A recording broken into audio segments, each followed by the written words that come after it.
मेरे देशवासियों, मसीह में प्यारे मेरे भाई बहनों, सबको जय मसीह की। शालोम। परमेश्वर आपको आशीष दे।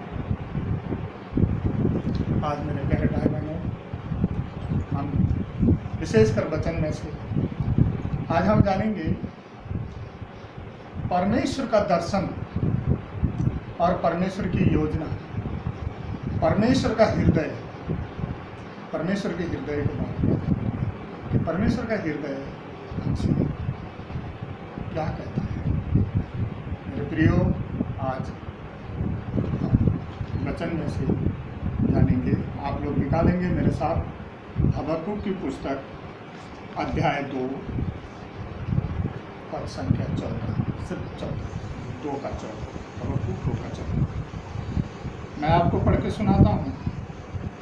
क्योंकि पृथ्वी यहोवा की महिमा के ज्ञान से ऐसी भर जाएगी जैसे समुद्र जल से भर जाता है। क्योंकि पृथ्वी यहोवा की महिमा के ज्ञान से ऐसे भर जाएगी जैसे समुद्र जल से भर जाता है। हाँ मेरे प्रियो, परमेश्वर पूरे अपनी महिमा और ज्ञान से इस पृथ्वी को इस प्रकार से भरना चाहता है। ये पुराना नियम है। अब जाएंगे हम प्रकाशित वाक्य 7 के 9 पद पर। प्रकाशित वाक्य 7 का। इसके बाद मैंने दृष्टि की और देखो, हर एक जाति और कुल और लोग और भाषा में से एक ऐसी बड़ी भीड़ जिसे कोई गिन नहीं सकता था, सफ़ेद वस्त्र पहने और अपने हाथों में खजूर की डालियां लिए हुए, सिंहासन के सामने और मेमने के सामने खड़े हैं। मेरे प्रिय भाई बहनों, मसीह में मेरे प्यारे सभी सेवकों को, सभी पास्टरों को, सभी प्रचारकों को विशेषकर ये शुभ संदेश है।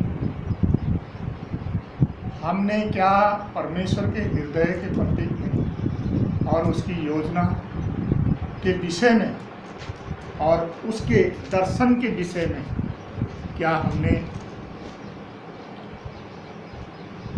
कभी विचार किया, कभी रोशनी डाली और डाली है, तो आज हमें इस पर मनन चिंतन करने की आवश्यकता है, बहुत गहराई से सोचने की आवश्यकता है। हमारा परमेश्वर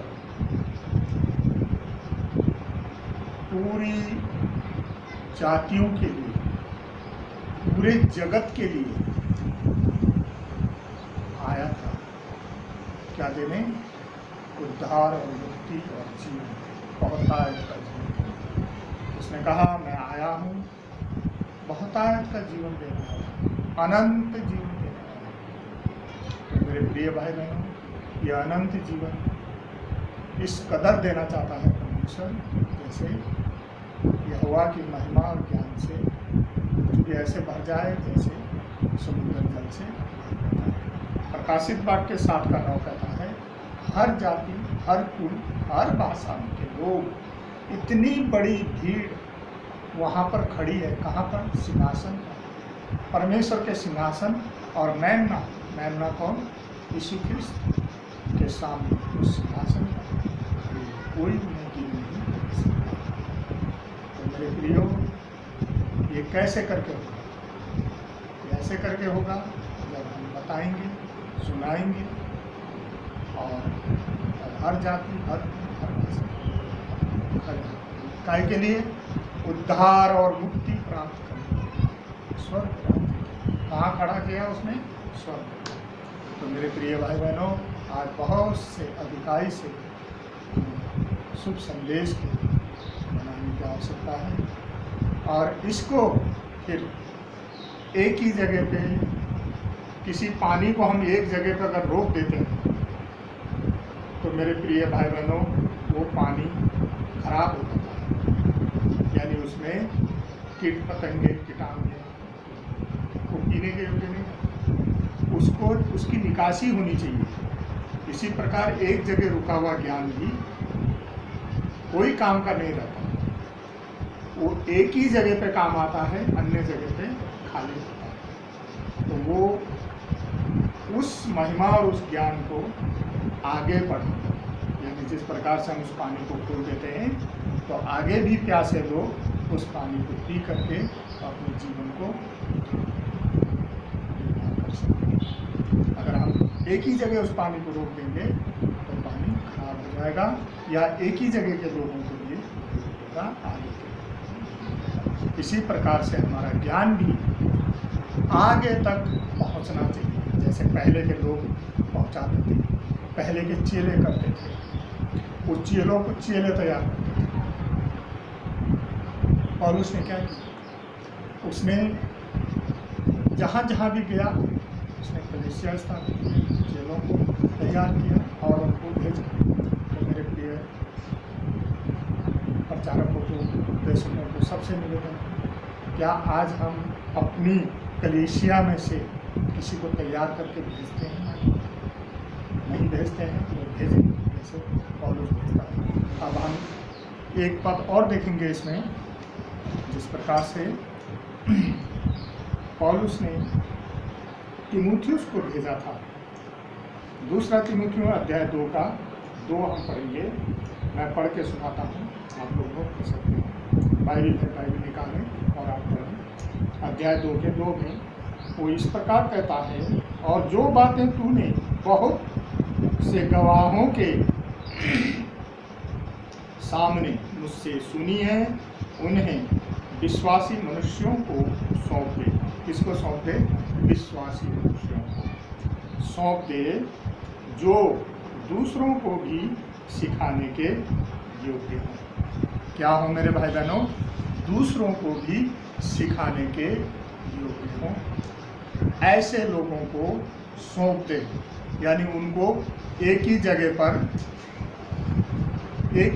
पर नहीं रखना। विश्वासी योग्य होना और जो दूसरों को सिखाने के योग्य हों, उन लोगों को सौंप ताकि और चेलियां को। अब इस काम के लिए परमेश्वर ने एक दृष्टांत और दिया है। मत्ती अध्याय 13 का 31 से 32 पद। एक राई के दाने के सदृश स्वर्ग का राज्य। यीशु कहते हैं, मैं तुम्हें स्वर्ग का दृष्टांत एक राई के दाने कैसे सुना। उसने कहा, एक राई के दाने के। मत्ती निकालें, मत्ती की पुस्तक, मत्ती की पुस्तक 13 का 31 और 32 पद हम पढ़ेंगे। मैं पढ़ता हूँ। उसने उन्हें और एक दृष्टांत दिया, स्वर्ग का राज्य राई के एक दाने के समान है, जिसे किसी मनुष्य ने लेकर अपने खेत में बो दिया। वो सब बीजों से छोटा तो होता है, पर सब जब बढ़ जाता है तब सब साग पात से बड़ा होता है, और ऐसा पेड़ हो जाता है कि आकाश के पक्षी आकर उसकी डालियों पर बसेरा करते हैं। क्या करते हैं? बसेरा। सब बीजों में राई का दाना छोटा होता है, परंतु जब उसको खेत में बो दिया जाता है तो हर साग पात से बड़ा होता है। उसकी डालियां जब बढ़ जाती हैं और उसके पत्ते बड़े बड़े होते हैं, जब उसमें आकाश के पक्षियां आकर के बस जाते हैं। मेरे प्रियो, एक वचन राई के दाने के बराबर ही हो सकता है। अगर आपने किसी के जीवन में बो दिया और वो डाली बढ़ करके एक शाखा के रूप में बन गई, न जाने कितनी आत्माएं बचेंगी, कितनी आत्माएं उस डाली पर बसेरा करेंगी। इसी प्रकार का शुभ समाचार। इसलिए इसको चेलों को, ये कब होगा? जब भेजे जाएंगे, जब आप तैयार करके भेजोगे।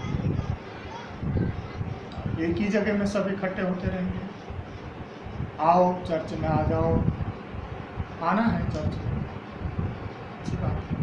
वर्शिप करनी है, प्रार्थना करनी है, वचन पढ़ने हैं, सीखना है, सिखाना समझ बहुत अच्छी बात है, परमेश्वर का धन्यवाद।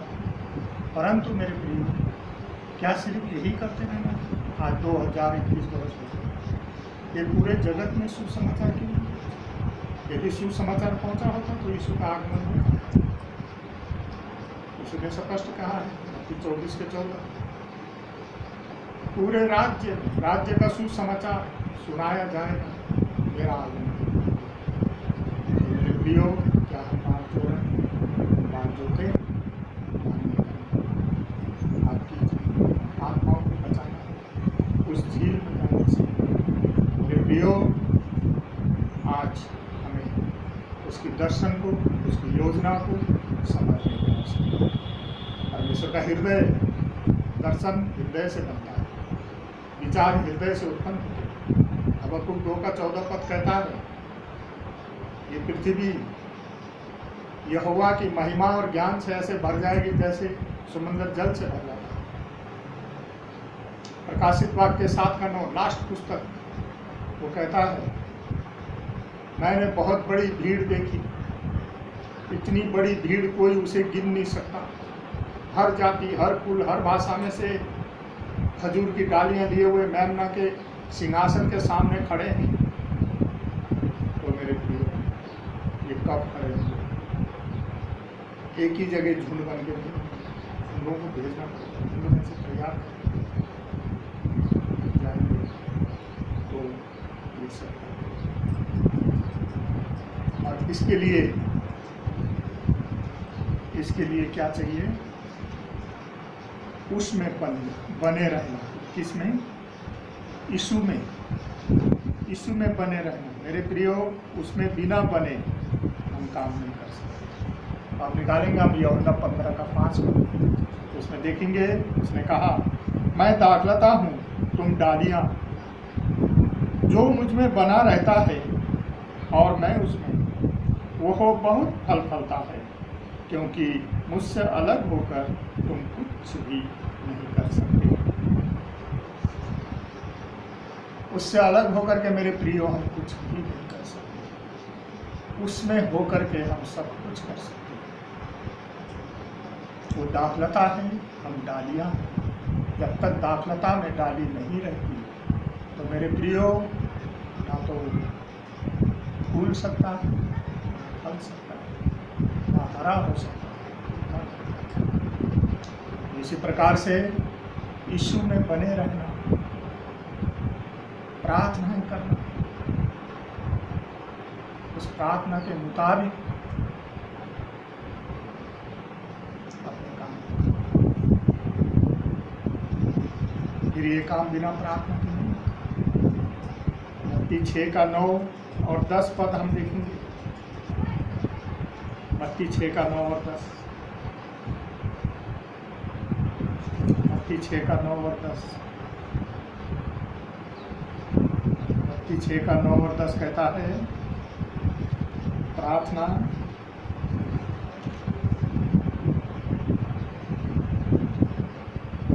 अतः तुम इस रीति से प्रार्थना किया करो, हे हमारे पिता, तू जो स्वर्ग में है, तेरा नाम पवित्र माना जाए।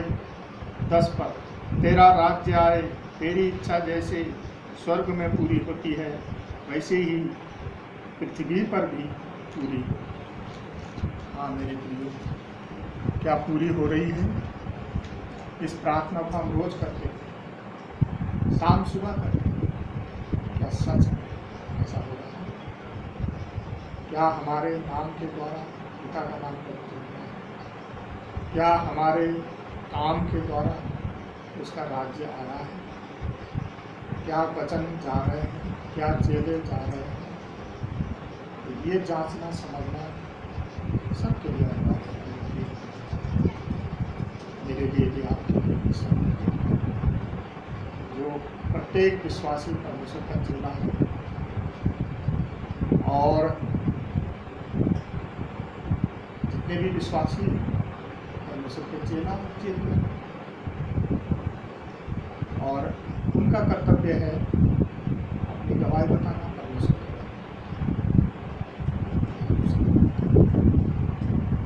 आगे उड़ाना बढ़ाना परमेश्वर के हाथ में। मानना ना मानना अगले क्या हमारे सुनाए।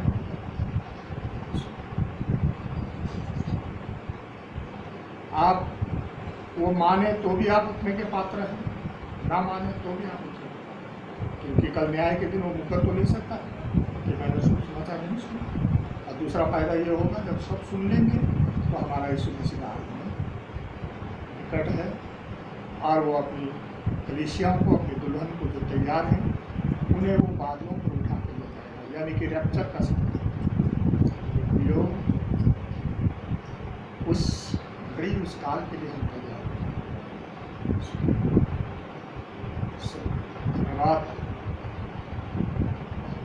परमेश्वर के हृदय के बारे में, उसकी योजना के बारे में, उसके दर्शन के बारे में सीखा है, और मैं आशा करता हूँ जरूर आप लोग इस वचन के मुताबिक, बाइबल के वचन से आप अध्ययन करके आप इसको सुनाएंगे, सिखाएंगे, बढ़ाएंगे और सीखेंगे। सबके लिए परमेश्वर आपको आशीष दे, और सबको शुभकामनाएं। यीशु मसीह